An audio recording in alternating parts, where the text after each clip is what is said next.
Hello everyone, this is the first video for One Time Poker. This will be like a series of poker vlogs, just kind of documenting my journey and hopefully how I improve over time. I'm a low stakes player, so we're just gonna try to go from here. Not really expecting this channel to really get any big, but it's more for me to learn, and I'm hopefully whoever's watching this or you guys can give some input on like strategy and things like that, or or maybe this will just be a way for you guys to experience what it's like grinding the low stakes and building a bankroll to hopefully improve in the future.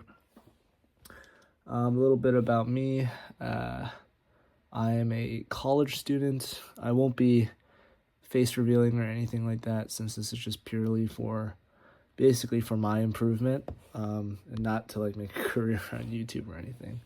God hope I don't become like Wolfgang or Rampage or something shitty like that. But we'll see. So yeah, I mean, this is the first session, so kind of like not a great first session for me to start with, but it's the one where I first started recording anyway.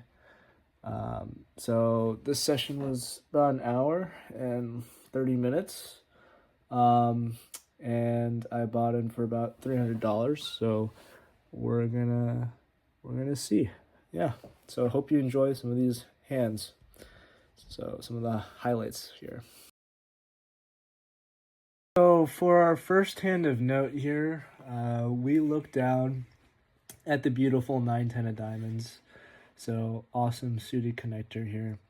And we're in the big blind here, and it limps to us. I believe there's like about 2 or 3 limpers. And we end up squeezing to about $20 here. And I really like squeezing in the low stakes, just because like I feel like people over limp, right? They're limping with garbage. They're limping with the offsuit broadways with like a low kicker. They're limping with 5 deuce, right? Because they just want to play at the low stakes. So we got to punish that. We don't want to go multi-way all the time. We like to be a heads up. That's the goal, at least from what I've learned. So because of that, we ISO raise to 20 and we get our job done. We get 1 caller in the under the gun position.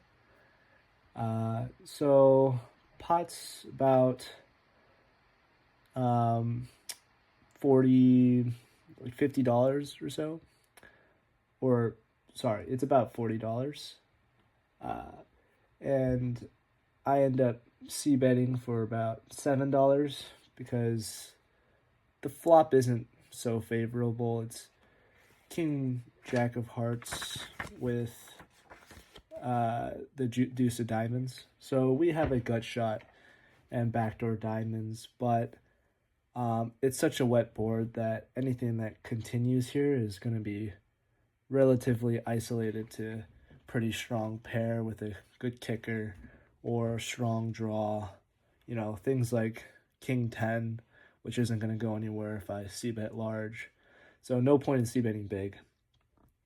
And unfortunately, we get raised by the under the gun limper to $35. So 5x my raise. But, not too bad relative to the size of the pot. It's about probably 3/4 pot. But we just really can't continue here because, like, what are we gonna hope to hit? Like, our gut shot, even if we get a diamond, they're probably just gonna keep blasting. It's this player that raises me is also an older gentleman, so there's really no need to continue here with basically 10 high. So we end up folding. So that ends that hand pretty quickly. So this next hand of note is a PLO hand. So the way this works is that like every orbit, the dealer does 2 double board PLO bomb pots with an ante of $5 per person. This time only 6 people are playing, so the pot's like $30. I have, king 5 clubs with I believe like a jack and a deuce, jack of diamonds, deuce of hearts, and I flop the second nut flush draw, so the king high flush draw on the top board, and on the bottom I flop two pair. So pretty much a monster. Uh, but we're not. It's a bomb pot, so we're not necessarily sure that uh, we're good on the board that we have value on, and whether our draw is good because there's always the ace high flush draw. So there's not really a point in leading out, especially in relatively early position. I think I'm about like third to act or something like that. So no need to lead. Basically, just gonna go into check call mode, really. So guy on the button bets half pot for $15. So obviously an amazing price for the monster that we have. So we just flatten and hope that someone else comes along with us. And old man to our left calls as well. So we're off to the turn, which basically bricks out on both ends. And the button bets pot, or not pot, about $30. So still pretty much value betting and like giving me like amazing prices to continue. So obviously I call, and we hit the nut flush, the second nut flush on the bottom, and but the river on the top is kind of like a straight completing card. It's about a four liner to the straight. So we're pretty sure we're not scooping here because of the straight on the other board. You know, two pairs rarely good in bomb pots when we're multi-way. But, we think that we're pretty good with the king high flush just because no one let out on the river. So the river paired, so which is why I don't end up betting the river, even though we think we're good, because that board pairing scares away a lot of what we'd want to get value from, like weaker flushes, right? Like they're not going to want to call often. So we're only getting called by better, which would be boats and the ace high flush draw. So no point in value owning ourselves. We just checks through in the river, and we make a nice $37 in profit since the button me and the guy to my left, we end up chopping the button's money. So nice little $37 profit. So with this little simple hand here, we look down at the beautiful king 8 of diamonds here. So suited king, we're in the small blind. There's two limpers. So we just do what we always like to do. And we ISO raise again, this time to 15, since not as many limpers, $15, and we're out of position. Flop comes two kings, the king of spades, king of clubs, and an offsuit 5. And we just c-bet for a third here. I honestly don't like my play here. I think that on paired boards, things with value are relatively inelastic. So hands like pocket 8s, pocket 7s, it's less likely for me to have a king when there's paired boards, right? So I feel like they call more often. So I should size up here to really take advantage of the fact that I do in fact have trip kings. But even like a nice ace high, like ace jack, I think might continue sometimes, just because of the dryness of a paired board. So wish I sized up more, but I only bet here for about $11, which is a third sizing, because I'm trying to target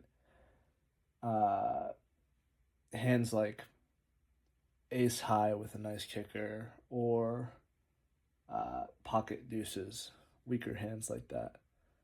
There's not really any draws, right? So, or like, people that just want to float. But, I think I'm rambling on. They just fold. It folds to me. So we pick up a nice $15, 15 or so, like $17 in profit there. So simple hand. All right, after a couple of those simple, more boring hands, now we finally have something kind of exciting to show. So I'm on a little bit of, I'm just kind of card dead. You can kind of see in the video, I have like about like $190 in my stack right now. So that's like slowly bleeding out. And, you know, we want action, right? Because our table is a bunch of old men, middle-aged men that are nitty and they're not really playing anything. They're just playing.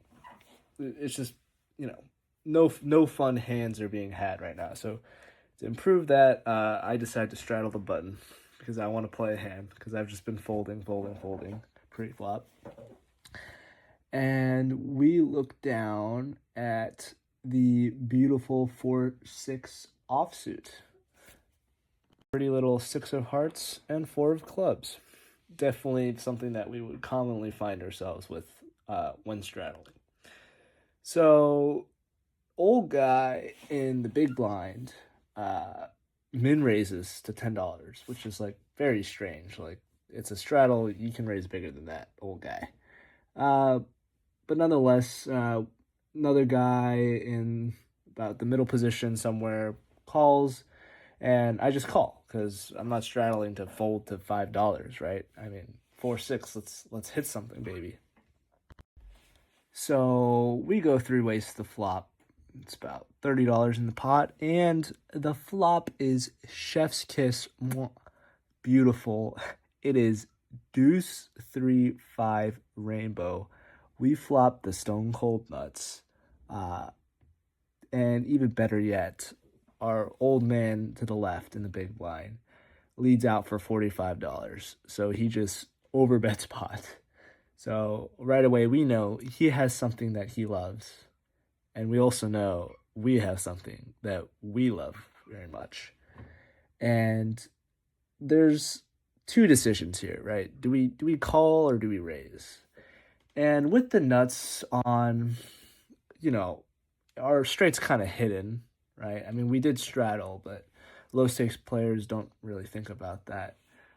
So if we raise, we're likely to get called. But, you know, old man could still just be bluffing to try to steal the pot, right? Why would we want to scare him away by raising?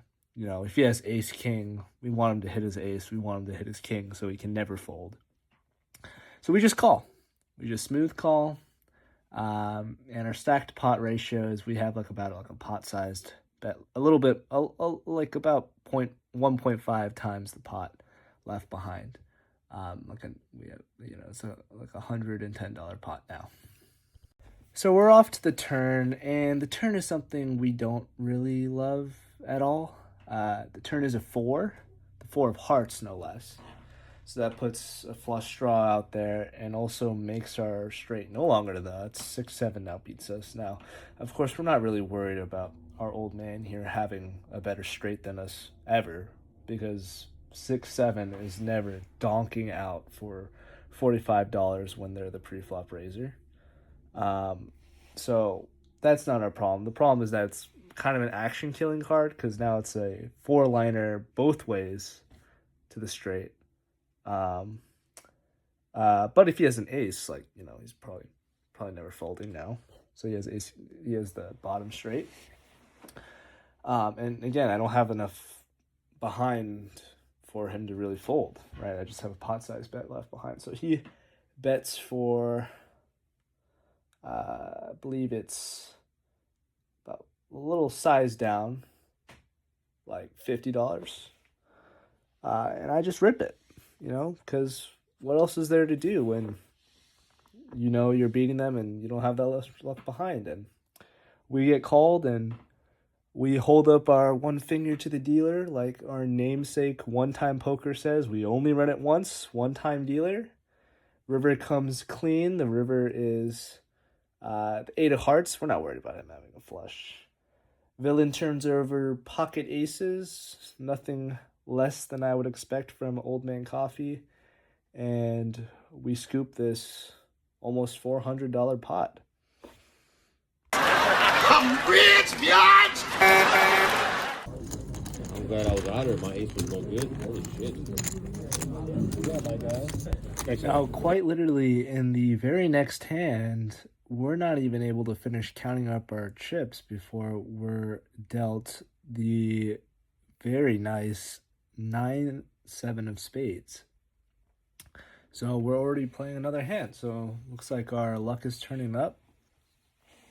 And it limps around to us again. We have about this time two limpers under the gun +1 and the hijack limps. I'm in the cutoff. And we do what we always do. We ISO raise to $15. And this time, our ISO raise doesn't do the job of isolating. And we're going 4 ways to the flop. So, to recap, the small blind called for $15 and the 2 limpers called. So we go 4 ways to the flop, with the pot now being $62. And we just keep hitting our flops here.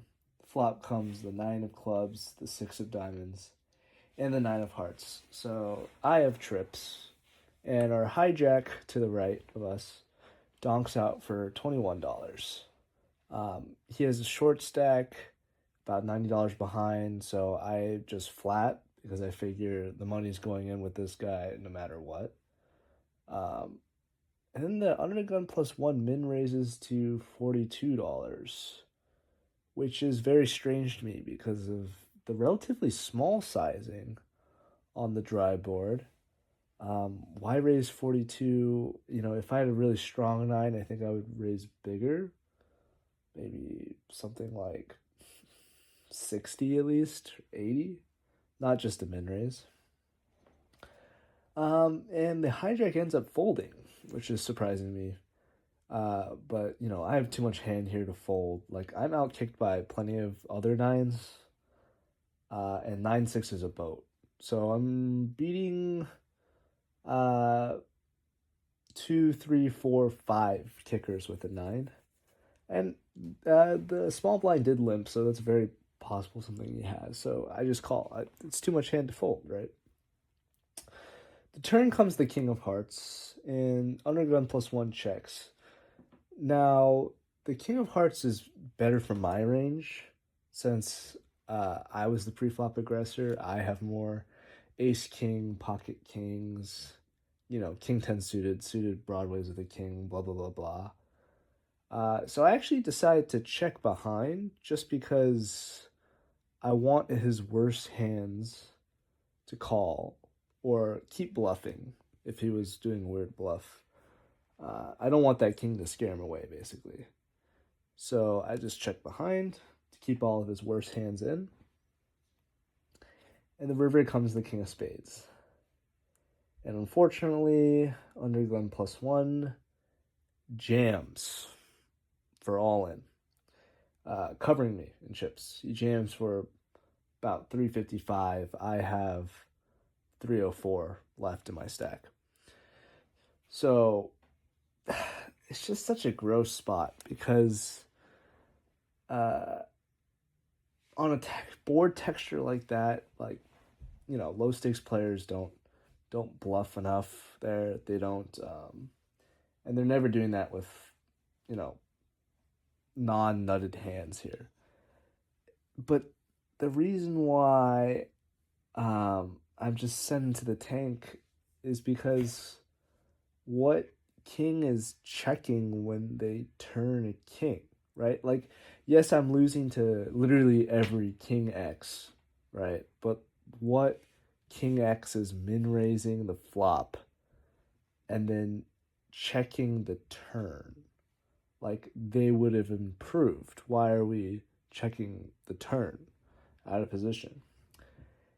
And so I just think, and I think, and I think, and I just assume that, he has some ace-9 or another 9 that, maybe got too excited, wants to get value. I mean, I did check the turn, so they could think that I'm, not very strong, that I don't have a 9 since I checked back the turn.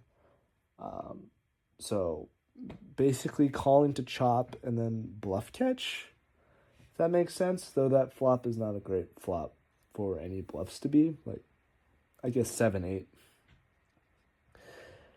So I end up having to side call, and fortunately villain shows king 9. So that was the one 9 that it kind of does make sense for them to check back since they're so nutted that they don't want to scare away any hands. It's just very, very unfortunate. So we end up going home with nothing and getting stacked. So yeah, in back-to-back hands. So poker giveth and poker taketh away. So pretty sour end to our session. Fortunately, we end up walking away with nothing, down $300 in about an hour and a half. So kind of a negative $200 an hour hourly, which is not gonna look good on my analytics app. But yeah, I mean, kind of a boring card dead, not fun session overall. Didn't play many hands. I think we saw the turn like maybe once when we were actually playing, and like the river twice. So like it's not ideal. But poker's a journey, man. Yeah, we gotta learn. We gotta keep studying, learn from our mistakes. That's why I'm recording this. So yeah, feel free to comment on what you think I could have done better. And yeah, stay tuned, keep watching. I know, kind of cringe to say like and subscribe, but maybe I can make back my $300 by you guys liking and subscribing. So go ahead.